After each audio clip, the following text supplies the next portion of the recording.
नमस्कार, आप देख रहे हैं एनबी न्यूज और मैं हूं आपके साथ योगेश पांडे। स्वागत है आपका स्वर्णिम मध्य प्रदेश छत्तीसगढ़ में। खबरों का रुख करेंगे छत्तीसगढ़ से।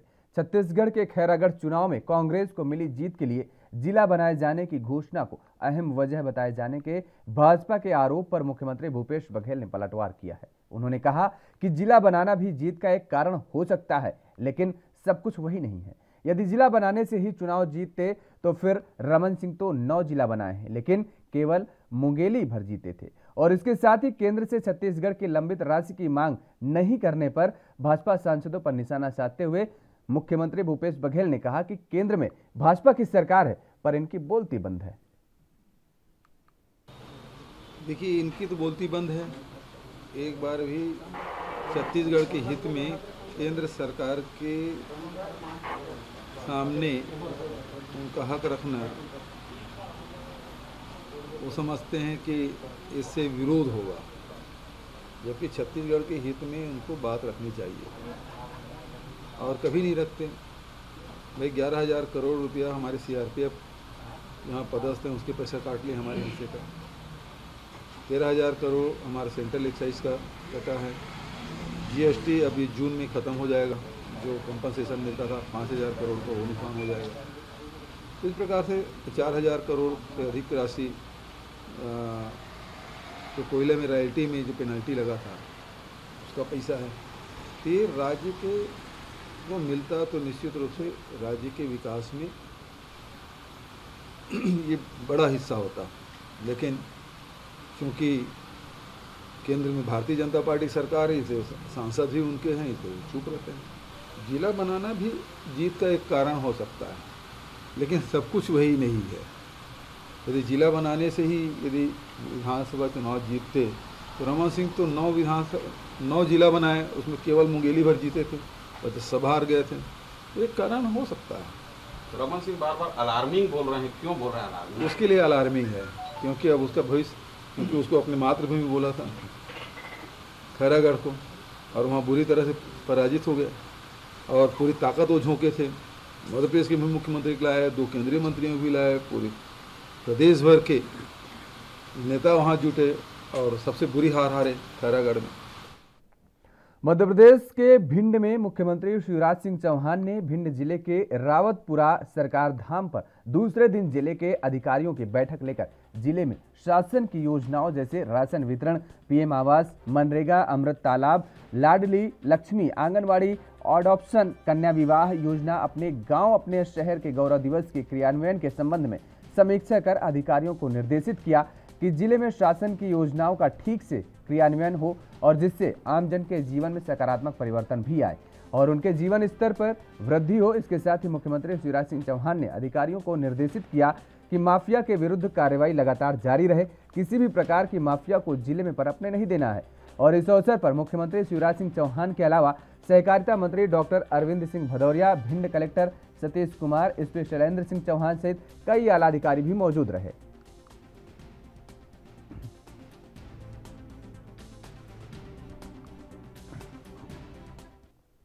तो मध्य प्रदेश के मुख्यमंत्री शिवराज सिंह चौहान इन दिनों अलर्ट मोड पर नजर आ रहे हैं। आए दिन शासकीय योजनाओं का लाभ पात्र व्यक्ति को देने और दोषियों पर कार्रवाई करने के निर्देश दे रहे हैं।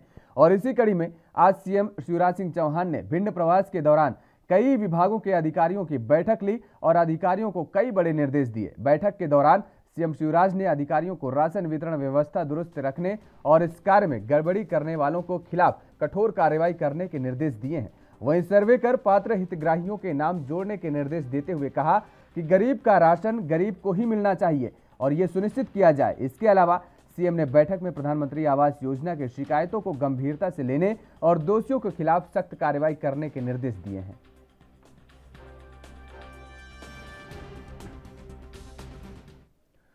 और खबर मध्य प्रदेश के भोपाल से है, जहां प्रदेश के चिकित्सा शिक्षा मंत्री विश्वास सारंग ने प्रेस कॉन्फ्रेंस कर कांग्रेस पर निशाना साधा। इसके साथ ही कहा कि दिल्ली में जो हुआ वो बहुत दुर्भाग्यपूर्ण है। ओवैसी दिग्विजय सिंह, राहुल गांधी लगातार तुष्टीकरण की राजनीति को आगे बढ़ाने की कोशिश करते हैं और कांग्रेस के नेताओं ने 70 सालों से धर्म को, जाति से जाति को लड़ाने की राजनीति की है। खरगोन हिंसा पर बोलते हुए कहा कि खरगोन में दंगाइयों को हमने खत्म कर दिया है। सरकार मुस्तैदी के साथ काम कर रही है। शिवराज सिंह चौहान ने कह दिया है कि मध्य प्रदेश में दंगाई नहीं चलेंगे और हम केवल दंगाइयों को ही नहीं समाप्त करेंगे बल्कि ऐसी मानसिकता को भी खत्म करेंगे।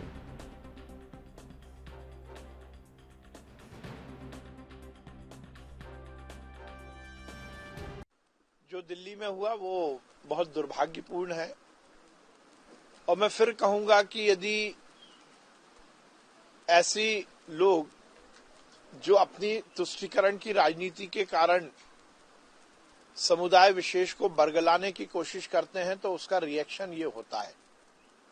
ओवैसी, दिग्विजय सिंह, राहुल गांधी लगातार तुष्टीकरण की राजनीति को आगे बढ़ाने की कोशिश करते हैं।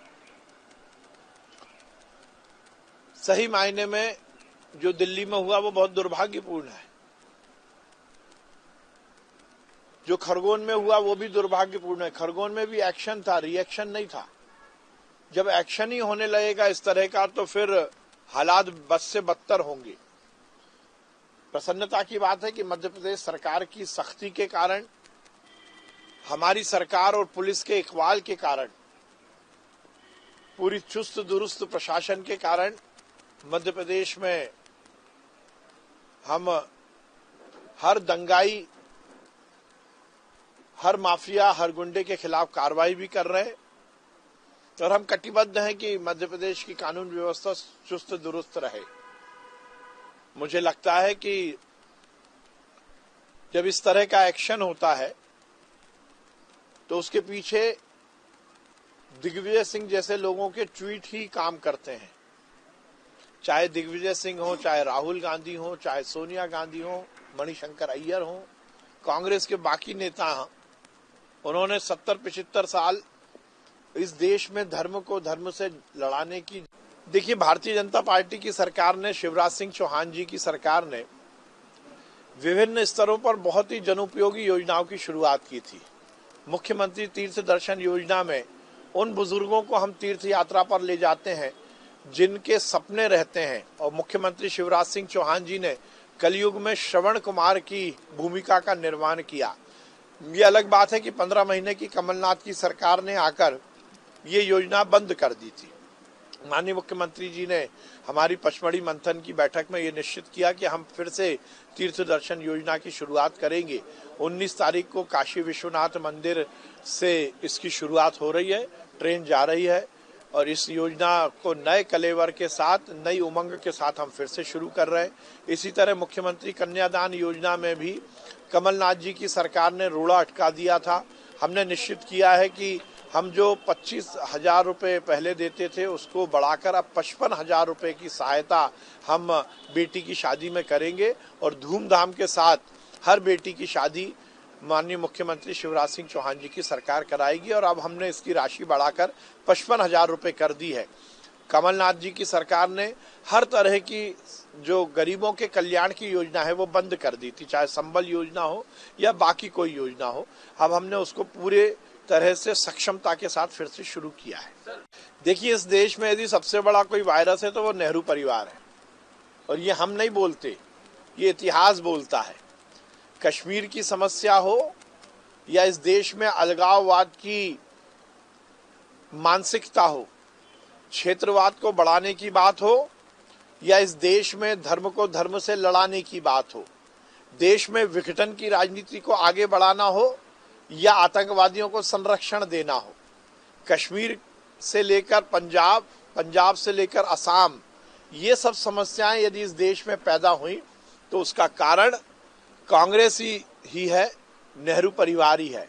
तो सबसे बड़ा वायरस तो नेहरू परिवार है। इससे बड़ी बैंकरप्सी क्या होगी कि विदेश की महिला के कंधे पर पूरी कांग्रेस बैठकर राज करना चाहती है। सोनिया गांधी जी ने 10 साल तक रिमोट के माध्यम से मनमोहन सिंह की सरकार चलाई और इस 75 साल की आज़ादी में यदि सबसे खराब कार्यकाल कोई रहा तो वो मनमोहन सिंह का रहा। सबसे खराब कार्यकाल यदि रहा तो वो कांग्रेस के नेहरू परिवार के समय का रहा। राजीव गांधी हो, जवाहरलाल नेहरू हो या तथाकथित रूप से रिमोट वाली मनमोहन सिंह की सरकार हो, जिसका रिमोट भी नेहरू परिवार के हाथ में ही था, उसी ने इस देश का बेड़ा गर्क किया है। तो सोनिया जी, नफरत आपने फैलाई और नफरत ही नहीं फैलाई, नफरत की मानसिकता को आगे बढ़ाया। कांग्रेस ने जिस प्रकार से मैकॉले की शिक्षा पद्धति को आगे बढ़ाने का काम किया और जेएनयू जैसे संस्थानों को संरक्षण देते हुए इस मानसिकता को आगे बढ़ाने का काम किया, तो वायरस तो नेहरू परिवार है इस देश में। हमने ये निश्चित किया है कि संजीवनी क्लिनिक को नए रूप में मुख्यमंत्री संजीवनी क्लिनिक के रूप में हम स्थापित कर रहे हैं। पूरे प्रदेश में इसके माध्यम से हम डे केयर सेंटर चलाने वाले हैं। हर मोहल्ले स्तर पर अलग अलग बस्तियों में इस तरह के मुख्यमंत्री संजीवनी क्लिनिक के माध्यम से हम ये सुनिश्चित करेंगे कि लोगों को तुरंत उपचार मिले और पूरी की पूरी एक चेन हम डेवलप कर रहे हैं। संजीवनी मुख्यमंत्री संजीवनी क्लिनिक, प्राथमिक स्वास्थ्य केंद्र, सामुदायिक स्वास्थ्य केंद्र, जिला अस्पताल और फिर मेडिकल कॉलेज के अस्पताल, ये पूरे सिंक्रोनाइज करके हम ये सुनिश्चित कर रहे हैं कि लोगों को समुचित इलाज मिले। अब हमारे मुख्यमंत्री संजीवनी क्लिनिक और मजबूती के साथ हम छत्तीसगढ़ जिले में कोंडागांव पुलिस की एंटी नारकोटिक्स सेल द्वारा गांजा तस्करों पर बड़ी कार्रवाई देखने को मिली है। ओडिशा और आंध्र प्रदेश के अंतर्राज्यीय गांजा तस्कर पर यह कार्रवाई की गई है। बता दें कि गांजा तस्कर को फिल्मी स्टाइल में दौड़ाकर कोंडागांव पुलिस ने पकड़ा है। दरअसल आरोपी पिकअप में एक अलग से चैम्बर बनाकर गांजे की तस्करी करता था और गांजा तस्करों से 213 किलो गांजा बरामद किया गया है, जिसकी कीमत लगभग 42 लाख रुपए बताई जा रही है। और इसके साथ ही पुलिस ने 2 आरोपियों को भी गिरफ्तार किया है और यह पूरी कार्रवाई मुखबिर की सूचना पर की गई है। कल पुलिस को सूचना मिली थी कि उड़ीसा के जयपुर से एक पिकअप गाड़ी में जो कि उड़ीसा पासिंग की है उसमें गांजा जा रहा है। तो मर्दापाल तिराहा में पुलिस स्टाफ लगाया गया था। जब इस गाड़ी को रोका गया तो ये गाड़ी रुकी नहीं और तेजी से भागने लगी। तो इसको सब इंस्पेक्टर रवि पांडे और एएसआई कठार मोटरसाइकिल के माध्यम से दौड़ा के इसको पकड़े हैं। और जब इसको चेक किए तो नीचे में कैबिनेट बना के इसमें गांजा छुपा के रखा गया था। गांजा कुल लगभग 213 किलो है और ये जो है जयपुर से। और लाउड स्पीकर को लेकर पूरे देश में शुरू हुई बहस में अब उज्जैन के संत भी इस मुद्दे पर कूद पड़े हैं। उज्जैन के महामंडलेश्वर और आवाहन अखाड़े के संत अतुलेशानंद और स्वास्तिक पीठाधीश्वर डॉक्टर अवधेशपुरी महाराज ने भी इसका विरोध किया है। विरोध करते हुए कहा कि मस्जिदों की ऊंची ऊंची मीनारों से 8-8 लाउड स्पीकर लगाकर तेज आवाज में दिन में 5 बार 365 दिन अजान की आवाज आती है, जबकि विश्व प्रसिद्ध ज्योतिर्लिंग महाकाल मंदिर के शिखर के ऊपर चलने वाली तुरई या लाउड स्पीकर पिछले कई वर्षों से बंद पड़ी है और जिसकी वजह से महाकाल मंदिर के नजदीक जाने पर भी अजान की आवाज तो आती है लेकिन महाकाल की भस्म आरती की आवाज नहीं सुनाई देती है। उन्होंने कहा इसलिए महाकाल मंदिर के विकास पर हजारों करोड़ रुपए खर्च करने वाले प्रशासन को चाहिए कि हिंदू के साथ इस प्रकार का भेदभाव न करते हुए समानता का व्यवहार करे। हिंदुओं की धार्मिक स्वतंत्रता के साथ ही यह भेदभाव अशोभनीय है। तेज बजते लाउड स्पीकर से विद्यार्थी ही नहीं हार्ट के मरीज भी परेशान होते हैं। उन्होंने कहा अभी पूरे देश में एक विवाद बना हुआ है लाउड स्पीकर को लेकर के। देश में ऐसी हजारों मस्जिदें हैं जिनमें 5 बार नमाज अदा की जाती है। तेज स्पीड में लाउड स्पीकर चलाए जाते हैं जिसके कारण अनेकों विद्यार्थी डिस्टर्ब होते हैं, उनकी पढ़ाई डिस्टर्ब होती है। और ऐसे बहुत सारे वृद्ध हैं, हार्ट के पेशेंट हैं जिनको तेज आवाज़ का सामना करना पड़ता है। कई बार तो कई लोगों की मृत्यु तक हो जाती है। तो ऐसे में निश्चित रूप से इन ध्वनि विस्तारक यंत्रों पर नियंत्रण होना चाहिए। दूसरी बात यह है कि हमारे यहाँ हिंदू धर्म में कोई तीर्थ त्योहारों पर माइक चलाए जाते हैं तो वो सीमित मात्रा में आदेश के अनुसार इवन नवरात्रि जैसे अवसर पर भी 10 बजे लाउड स्पीकर बंद करा दिए जाते हैं। हमारे पांडालों में वो बंद हो जाते हैं। लेकिन प्रशासन कई बार देखा जाता है कि अल्पसंख्यकों को संतुष्ट करने के लिए उनके सामने नहीं आता। महाकाल मंदिर में भी ऐसा देखने को मिला है। विगत कई वर्षों से महाकाल मंदिर के ऊपर जो तुरई लगी हुई थी, जो लाउड स्पीकर लगे हुए थे, उनको बंद कर दिया गया है। अभी महाकाल मंदिर के पास में जाने पर नमाज की आवाज़ सुनाई देती है लेकिन आरती की आवाज़ सुनाई नहीं देती। तो इस स्वतंत्र भारत में, इस धर्मनिरपेक्ष देश में जहां हमको धार्मिक स्वतंत्रता के अधिकार प्राप्त हैं, तो एक पक्ष को इस प्रकार से बढ़ावा देना और हिंदुओं के साथ इस प्रकार का पक्षपात करना ये शोभा नहीं देता। शासन और प्रशासन को चाहिए कि सबके साथ समानता का व्यवहार करे, किसी को प्रसन्न करने के लिए वह नियमों की धज्जियां। और उधर छत्तीसगढ़ के खैरागढ़ विधानसभा उपचुनाव में कांग्रेस प्रत्याशी यशोदा वर्मा में बीजेपी उम्मीदवार कोमल जंगेल को रिकॉर्ड 20,067 मतों के अंतर से शिकस्त दी है। कांग्रेस की जीत का master stroke CM Bhupesh Baghel की खैरागढ़ को जिला बनाने की घोषणा को माना जा रहा है। पिछले चुनाव में तीसरे नंबर पर रही कांग्रेस ने उपचुनाव में रिकॉर्ड मतों के अंतर से जीत हासिल की है। तो वहीं इस मौके पर सीएम भूपेश बघेल ने छत्तीसगढ़ की जनता को धन्यवाद किया है। सीएम भूपेश ने कहा है कि आपने हमारे ऊपर भरोसा जताया है, हम उसको निभाएंगे। मैं आज ये मंच से घोषणा कर रहा हूं, यशोदा मान जीते हैं और मैं कह रहे खैरागढ़ के जनता ये विधायक बनाओ 24 घंटा भीतर में, 24 घंटा भी पूरा नहीं हुए सर्टिफिकेट के बजे ले 5:30-6 बजे ले ना ऑडिट के वजह से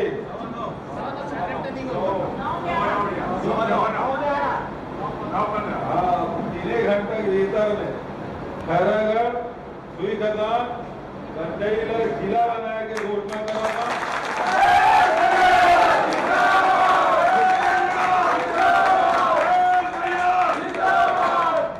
दूसरा साले वाला पूर्ण तहसील बनाया के घोषणा कराना।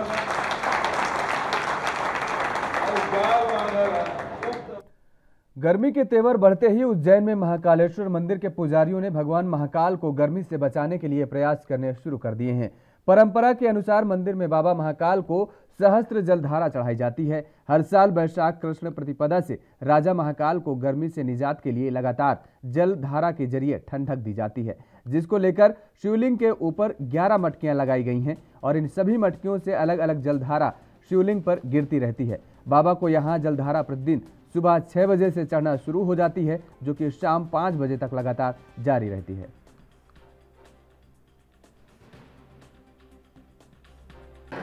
ओम मृत्युंजयाय रुद्राय नीलकंठाय शंभवे अमृतेशाय सर्वाय महादेवाय ते नमः। मृत्युंजय महादेव त्राहिमां शरणागतम जन्म मृत्यु जना व्याधि पीड़ितम गर्वंदने।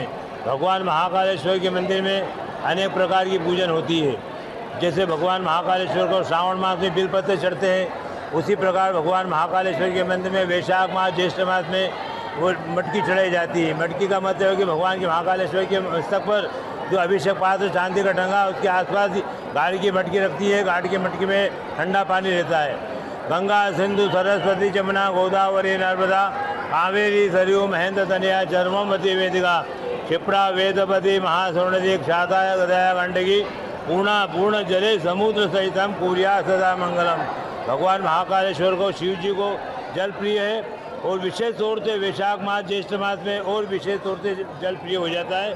उसी के अंदर सब भक्त लोग अपनी मनोकामना के लिए, अपने स्वास्थ्य की रक्षा के लिए, राज्य द्वारा यश विजय के लिए, मुक्ति के लिए, परिवार की रक्षा के लिए भगवान महाकालेश्वर को, भगवान शिव जी को, जहाँ भी जो शिव जी का मंदिर है वहाँ पर अपने अपने भक्त अपने अपने हिसाब से पूजन करते हैं, जल चढ़ाते हैं। महाकाल की एक परंपरा है और वैशाख मास जो होता है, इस वैशाख मास के अंदर जो गर्मी का जो मौसम माना जाता है और गर्मी के कारण भगवान को शीतलता देने के लिए सभी शिव मंदिरों में और विशेष करके महाकाल मंदिर पे जलती के रूप में 11 मटकी चढ़ाई जाती है। 11 मटकियों में सभी प्रकार का जल होता है।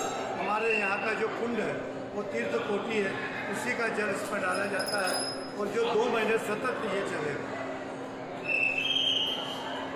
आरती के समय भी यही रहती है? बिल्कुल, आरती के समय भी ये गलतियाँ लगी रही, केवल शाम। और कुछ दिनों पूर्व भानपुरा क्षेत्र में हिमांशु बैरागी की 3 युवकों ने चाकू से गोद कर हत्या कर दी थी। मामले का खुलासा करते हुए पुलिस ने बताया कि विनय और हिमांशु दोनों के किसी बात को लेकर बहस हो गई थी और फिर मामला इतना ज्यादा बढ़ गया कि विनय ने हिमांशु की चाकू से गोद कर हत्या कर दी। वहीं खुलासे में पुलिस ने बताया कि कुछ लड़कों ने एक इंस्टाग्राम 302 नाम से एक ग्रुप बना रखा है, जिसमें आपराधिक किस्म के लड़के एक्टिव रहते हैं और इस तरह की घटना को अंजाम देने के लिए प्रेरित किया जा करते हैं। ऐसे ही इन लड़कों ने फ्लिपकार्ट से जरब शिकारी चाकू मंगवाया और इस घटना को अंजाम दिया, जिसकी वारदात सीसीटीवी कैमरे में कैद हो गई और वारदात के बाद तीनों आरोपी फरार हो गए। लेकिन पुलिस ने रावत भाटा से विनय और अश्मीर मंसूरी को, जबकि सानडा से दीपक को गिरफ्तार किया है और पूरे मामले की जांच में अब पुलिस टीम जुटी हुई है। दिनांक 11/4/22 की रात को लगभग 11:30 बजे हिमांशु का उनके दोस्तों के साथ विवाद होकर मर्डर हुआ था। इस घटना पर तत्काल पुलिस ने फौरन कार्रवाई करते हुए प्रकरण पंजीबद्ध किया 302 आईपीसी का, साथ में 34 भी आईपीसी लगाई गई। उक्त प्रकरण के संदर्भ में पुलिस ने एफआईआर पर से 3 आरोपियों के लिए धरपकड़ करने के लिए टीम गठित की गई, जिसमें झालावाड़, कोटा और मनासा, भानपुरा और भैंसोदा मंडी ये टीम लगाई गई और इन टीम के माध्यम से हमको सफलता मिली। तीनों आरोपियों को हमने राउंड अप किया है और साथ ही साथ उनसे पूछताछ करने के बाद उनकी गिरफ्तारी सुनिश्चित की है। एक मुख्य ये सामने आया है कि 302 नाम का इन्होंने एक ग्रुप बना रखा है, जिसमें ये अपराधी किस्म के ही लड़के जुड़े हुए हैं और ये जो अपराधी व्यक्ति है ये उनको डॉन मानते हैं, उनको महानायक मानते हैं अपना, और उन्हीं लोगों के माध्यम से प्रेरित रहकर अपराध कारित करते हैं। इस ग्रुप में जो लड़के सदस्य शामिल है उनकी भी पुलिस तस्दीक कर रही है कि कौन कौन लड़के इस ग्रुप में शामिल है और किस किस प्रकार के अपराध में शामिल है।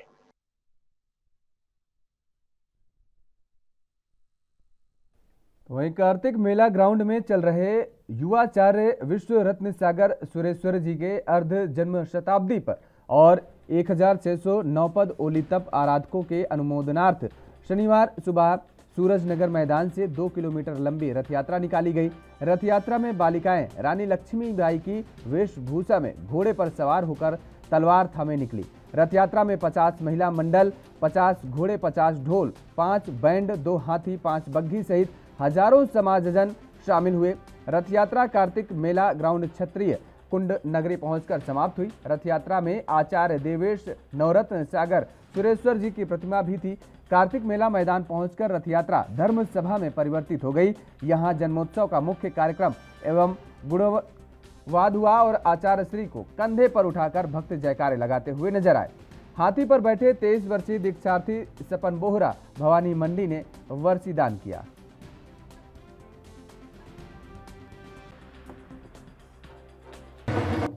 सागर जी के चेहरे विजय रत्न सागर जी, जिनका आयोजन होली 1600 आराधक इस होली के अंदर थे और बहुत घाट मार्च से आराधक का वर्णाकर होने वाला है और बाबूजी का इतना प्रभाव है कि हर एक कोई उनसे जुड़ जाता है। विश्व रत्न महासाहब को नवोदर महासाहब की कृपा है, वो हिसाब से सब चल रहा है और उज्जैन वासियों ने बहुत संघर्ष को संगत दिया हुआ है। उज्जैन वासियों की महिमा अच्छी है कि बाबूजी का लाभ उनको मिल गया है। बाकी आचार्य भगवान का, गुरु भगवान का बहुत बड़ा हाथ है। नवोदर सागर जी के हिसाब से सब कुछ चल रहा है। श्री वीर विश्व गुरु जन्म अर्ध शताब्दी महोत्सव 11 दिवसीय महोत्सव के अंतर्गत आज उज्जैन नगरी, प्रभु बाबा महाकाल की नगरी, अवंती पार्श्वनाथ प्रभु की नगरी में आज 2.5 किलोमीटर से लंबी रथ यात्रा निकल रही है। इस रथ यात्रा में 50 महिला मंडल, 50 घोड़े, इन घोड़ों पर समाज की बालिकाएं शस्त्र और झंडे लिए सवार है।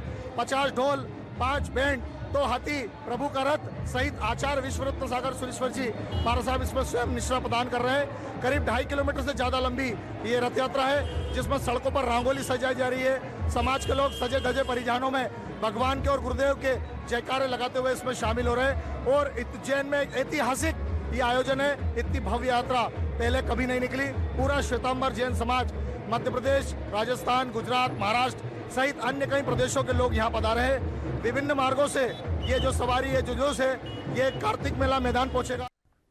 एमपी के भोपाल में मुसलमानों ने हनुमान जयंती पर पुष्प वर्षा की। आपको बता दें कि इस पूरे हनुमान जयंती पर सुरक्षा के पुख्ता इंतजाम किए गए। ड्रोन कैमरे की मदद से सभी पर नजर रखी गई और धूमधाम के साथ हनुमान जयंती मनाई गई। हनुमान जयंती के मौके पर भव्य रैली का आयोजन किया गया। बड़ी संख्या में यहां पर लोग एकत्रित हुए और इसी बीच कुछ तस्वीरें दिल को छू जाने वाली भी सामने आई, जहां पर मुस्लिम लोगों द्वारा हनुमान जी की मूर्ति पर पुष्प वर्षा की गई।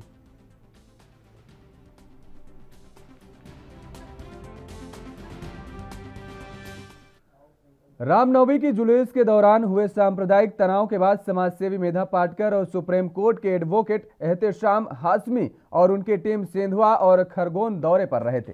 इस दौरान प्रशासन द्वारा उन्हें आरटीओ बैरियर पर रोक लिया गया, जहां से ये लोग वापस लौट गए। मेधा पाटकर ने कहा कि खरगोन और सेंधवा में जो हो रहा है वह बहुत दुखद है। हम शांति का आह्वान करने जा रहे हैं, लेकिन हमें रोक लिया गया है। उन्होंने प्रशासन पर सवाल खड़े करते हुए कहा कि कोई आरोप नहीं, पंचनामा नहीं, कोई नुकसान भरपाई की बात नहीं।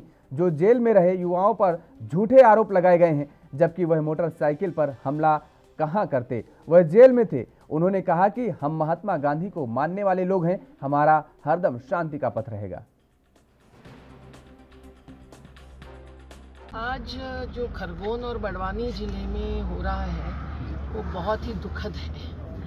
भाईचारे से आपस में रिश्ता बनाकर रहने वाले, मुहर्रम में हिंदू समाज ताजे लगाता है और रामनवमी के जुलूस पर मुस्लिम समाज के लोग फूल बरसाते हैं। ऐसे रिश्तों को तोड़ने की बात आज जो हो रही है समाज के जिन भी हिंसक लोगों से, वो हम नहीं मानते हैं कि देश को बचा पाएंगे, बर्बाद कर पाएंगे। और इसको प्रशासन ने जिस प्रकार से हैंडल करना है वो हो रहा है कि नहीं, ये देखना हमारा फर्ज बनता है। और शांति का ऐलान करना हम लोग चाहते हैं।